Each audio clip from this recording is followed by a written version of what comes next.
오늘 제가 읽어드릴 부분은 최인훈 작가의 바다의 편지에 수록되어 있는 코끼리와 시인이라고 하는 짧은 수필 한 편입니다. 코끼리와 시인. 장님들이 코끼리를 만져보았다. 한 장님은 코끼리는 기둥같이 생겼다고 말했다. 다른 장님은 코끼리는 큰 배처럼 생겼다고 말했다. 나머지 장님은 코끼리는 가는 뱀처럼 생겼다고 말했다. 이 장님들은 저마다 코끼리의 다리, 배, 꼬리를 만져보고 그렇게 말한 것이다. 우리가 잘 아는 이야기다. 만일 이 코끼리를 삶이라고 부르기로 하자. 개별과학이라는 것은 저마다 자기가 택한 테두리 안에서 삶을 본다. 모든 것을 보지 않는다는 것이 개별과학의 본질이다. 아무리 정밀할 망정, 과학은 전체적인 접근을 스스로 삼간돼서 오는 부분성을 벗어나지 못한다. 만일 과학이 이 사실을 잃어버리고 그것 자체가 전체적인 인식인 것처럼 생각한다면 그 과학은 이 이야기의 장님들과 마찬가지로 지나친 것을 주장하는 것이 된다. 철학자라고 하는 사람들을 코끼리 앞에 데려왔다고 하자. 그는 뜬 눈으로 코끼리를 보는 사람에다 비유할 수 있다. 그는 덩치 큰 짐승이라고 볼 것이다. 철학자는 삶을 전체적으로 관련시켜서 본다. 그런데 또 한 사람이 와서 코끼리를 보았다고 하자. 그는 코끼리가 먼 나라에서 와서 먹이를 먹지 못하고 병들어 있고 눈물을 흘리고 있는 것을 보고 자기도 눈물을 흘렸다고 하자. 이 사람을 우리는 시인이라고 부른다. 그는 코끼리를 관찰하거나 생각한 것이 아니고 느낀 것이다. 그는 코끼리가 되었던 것이다. 이것이 이 세상에서 시인이라고 불리는 사람들이 하는 일이다.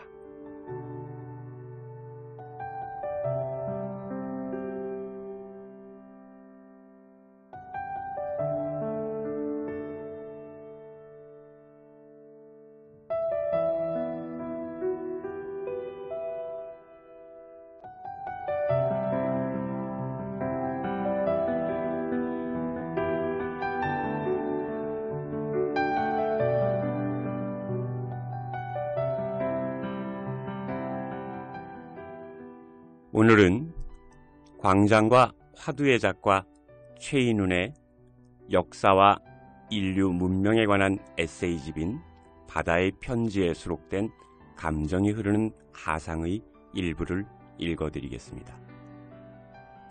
행복이 주어지는 것이 아니라 만드는 것이라고 한다. 만드는 방법을 만드는 것이 문제다. 고양이 목에 방울을 달아야 한다는 것은 일치된 의견이다. 어떻게 다느냐? 그것이 문제다. 달지도 않고 달았다고 하는 것은 죽는 길이다. 달지 못하는 팔자라고 하는 것은 동족을 죽이는 길이다. 맨손으로 달려드는 것은 자살이다. 현명한지는 당연히 방법을 연구할 것이다.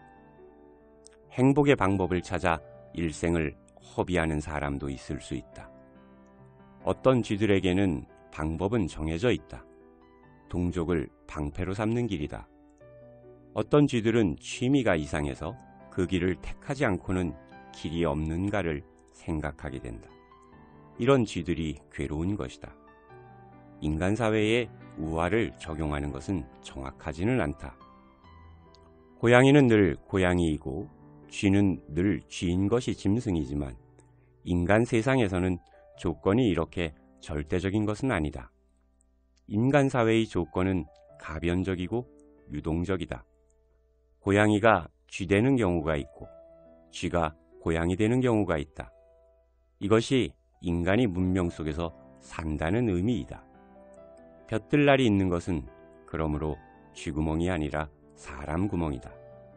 볕 안 드는 구멍은 그러므로 사람 구멍이 아니라 쥐구멍이다. 쥐구멍이 많은 사회는 그러므로 인간 사회가 아니라 짐승 사회다. 쥐구멍이 많은 사회의 인간은 그러므로 인간이 아니라 고양이 아니면 쥐다. 고양이보다 못한 인간이 나쁜 것은 말할 것도 없지만 쥐보다 못한 인간은 쥐보다 못하다. 과도기를 사는 시대처럼 불행한 것은 없다. 그들은 많은 핸디캡을 받아야 한다. 누가 주는가? 스스로가. 그런데 스스로에게 관용을 베푸는 사회는 과도기가 아니다. 인생, 그것이 과도기라 한다. 그것도 나름이다. 내일 태양이 뜨지 않는다면 그래도 사과나무를 심을 사람이 있을까? 있다. 그것은 우리다. 왜냐하면 내일 태양이 안 뜰 리가 없으므로. 그야말로 떼놓은 태양이다. 내일이 없다고 정말 믿는다면 그 순간에 사는 사람은 죽을 것이다. 그러므로 생명은 내일에서 오는 것이다. 모든 사람이 바라는 내일은 모두 같고 모든 사람에게 배당되는 내일은 모두 다르다. 사람은 같은 환상에서 시작해서 다른 현실로 삶을 맺는다. 이것이 슬프다. 환상의 실현의 차이를 줄이자는 것. 그것이 정의이다. 행복이여, 불행한 사람의 환상이여. 우리들은 많은 것을 원하는가? 아니다. 그 적은 바람이 얼마나 많은 조건을 필요로 하는가? 그래서 행복은 과정에 있다는 상소리가 생겼나 보다. 그것은 먼 길을 가봐야 끝에는 낭떠러지라는 소리다. 아마도 그럴 것이다.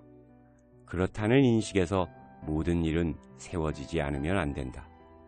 인간은 상소리 이 공간에 드리운 한 가닥 거미줄에 매달린 존재이다. 그것이 우리들의 환상적 상황이다.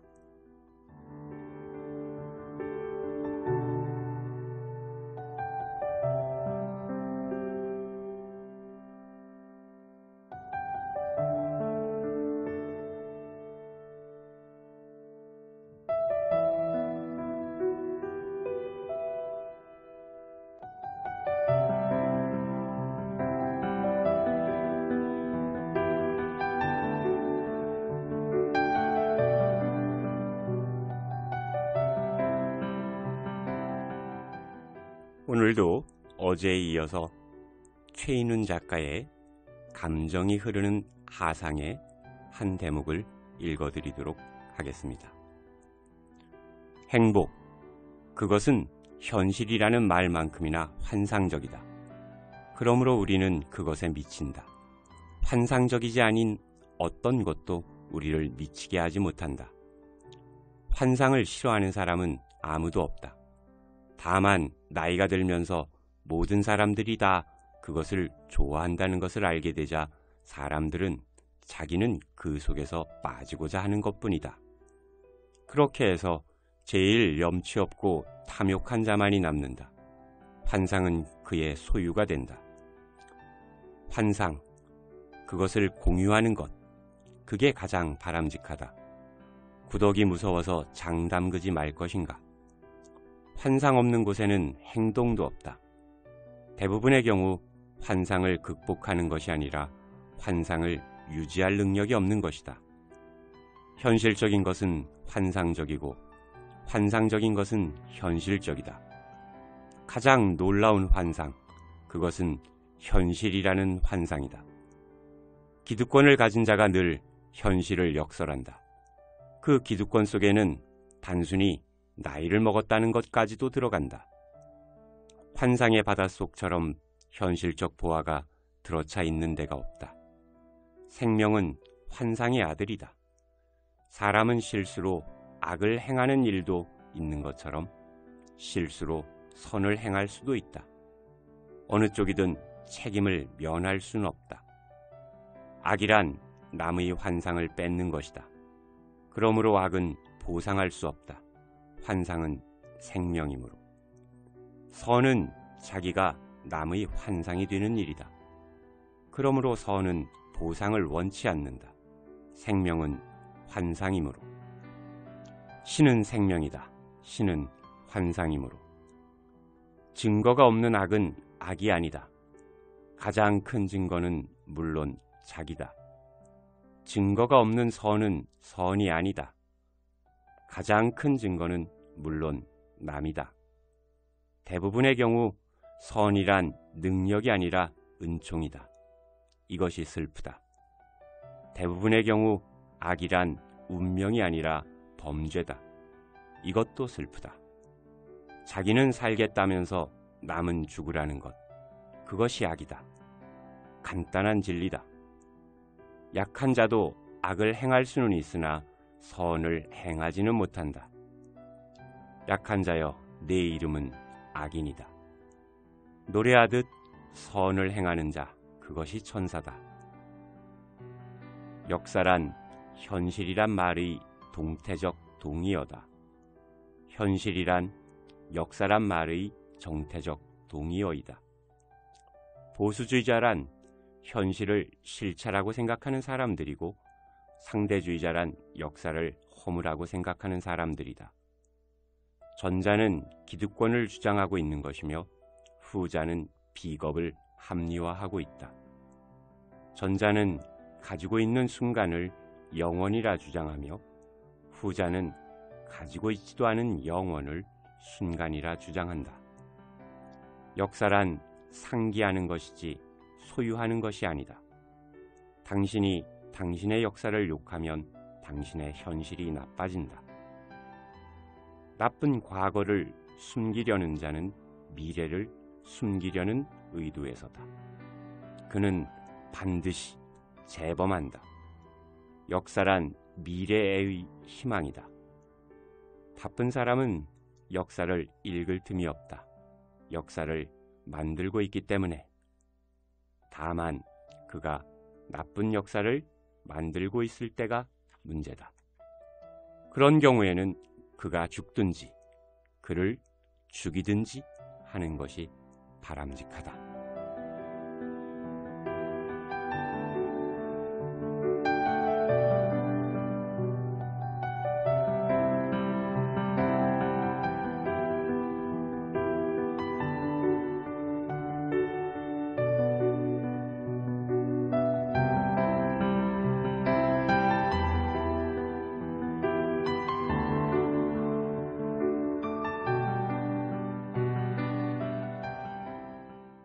오늘은 광장과 화두의 작가 최인훈이 쓴 아메리카라고 하는 에세이의 한 대목을 읽어드리겠습니다. 한미 수호조약 때를 비롯해 미국과의 관계는 일본 점령시대의 미국의 모습, 즉 우리들의 적의 우호국이면서 우리의 독립운동에 대한 민간 수준에서의 동정자라는 분열된 모습이었다가 해방자로서의 절대적인 모습을 거쳐 오늘 동맹자로서의 관계로까지 옮아왔다. 나라와 나라가 어떤 관계에 있는가는 여러 수준에서 말해질 수 있다. 한미관계도 마찬가지다. 우리의 경우에 그러나 가장 중요한 것은 이념을 같이 한다는 것, 이해관계가 밀접하다는 것, 당사자들 사이에 힘이 같지 않다는 것이다. 즉, 큰 나라와 작은 나라 사이의 이념적 동맹관계다. 냉전시대에는 이 동맹이라는 모습만이 눈에 띄고 이념이나 대소라는 모습이 가려질 수 있었다. 그러나 전쟁의 포화가 멎은 이후 차츰 이념, 대소의 측면이 드러나게 된 것이 사실이다. 이것은 누구 말 맞다나 오고야 말 것이 오고 만데 지나지 않는다. 작은 자리에 있는 우리로서 이 관계에서 가장 큰 이득을 끌어내도록 하는 것이 바람직한 일일 것이다. 어떤 것이 가장 큰 이익인가를 가늠하는 것은 국민이다. 국민이라고 해서 너무 막연한 말이기는 하다. 아마 이익에 대한 견해를 달리하는 여러 집단이라고 하면 좀 더 구체적일 수 있다. 미국 사회는 그들의 좋은 조건에 힘입은 바 크지만 상황에 대처하기 위한 다원적인 사회적 장치를 발전시켜왔다. 말하자면 충격 흡수 장치가 여러 겹으로 되어 있는 자동차와 같다. 전술적으로도 보유한 병력을 모두 전방에 배치하는 것은 옳지 않을 것이다. 이처럼 미국이나 유럽 사회는 충격의 흡수와 확산이 부드럽게 생체에까지 이르는 사이에 약화되도록 최소한 어느 국부적으로만 강력하게 작용하지 않는 제도를 유지하고 있다. 그리고 우리도 그들과 이념을 같이 한다는 명분 아래 동맹 혹은 우호관계를 맺고 있다. 이런 제도의 장점으로는 사회가 어떤 측면에서 충격을 받았을 때 그것이 곧 치명상이 되지 않는다는 데 있다. 가령 군사적으로 패배했다고 해서 그것이 곧 그 사회의 종말을 뜻하지 않을 수 있게 된다. 2차 대전의 처음에서 프랑스는 한다름의 적의 점령하에 들어갔지만 결국 이긴 것은 프랑스였다. 남을 끌어들여서 적과 싸우게 하는 것도 힘인 것이다. 이 힘을 문화라든지 하는 말로 표현하는 것은 틀린 것은 아니겠으나 너무 좁은 느낌이 든다. 프랑스 사회의 제도적 우수성이라고 부르는 것이 좋을 것이다. 외국 사람이 자기네 피를 흘리면서까지도 적에게 넘겨줘서는 안 되겠다고 판단할 만한 어떤 힘을 프랑스는 가지고 있었다고 봐야 할 것이다. 말하자면 그 사회 구성원들이 다양하게 발전시키고 그 기술을 축적하고 있고 이 일이 일어났을 때 창조적으로 대처할 수 있는 사회적인 힘이, 그 다원적 적응력이 프랑스를 군사적 전면 패배에서 전면적 승리로 돌아오게 한 보장이 된 셈이다. 한미 관계에서 가장 큰 이익을 끌어내기 위해서는 프랑스와 같은 형의 사회인 미국 자체가 가지고 있는 이런 힘의 회로 조직에 대응하는 회로를 우리도 늘 가지고 있어야 한다. 그것을 우리는 이념적으로 민주주의와 자유라고 불러왔다. 민주주의나 자유가 그 말의 정의 그대로 실현된 지역은 지구 위에 없는 것 사실이다. 그러나 그 실현의 정도에 있어서 나라마다 다른 것 또한 사실이다. 우리나라와 미국은 태평양을 사이에 두고 있는 나라다. 멀다. 그러나 미국의 일부인 그들의 무력이 우리 국토 안에 있다. 가깝다. 그러나 이것이 정말 멀고 가까움의 표준이 될 수 있을까? 태평양 항공로는 돈과 뜻만 있으면 멀지 않다.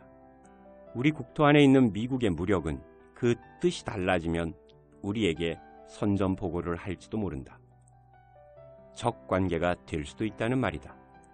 멀고 가까움은 지리적 조건도 현재의 군사적 관계도 아니다. 서로가 서로 속에 우리가 우리들의 관계의 전제로 삼고 있는 자유와 민주주의에 대해서 얼마나 견해의 일치를 가지는가에 달려있다. 뜻만 맞으면 천리도 지척이고 뜻이 맞지 않으면 지척도 천리다.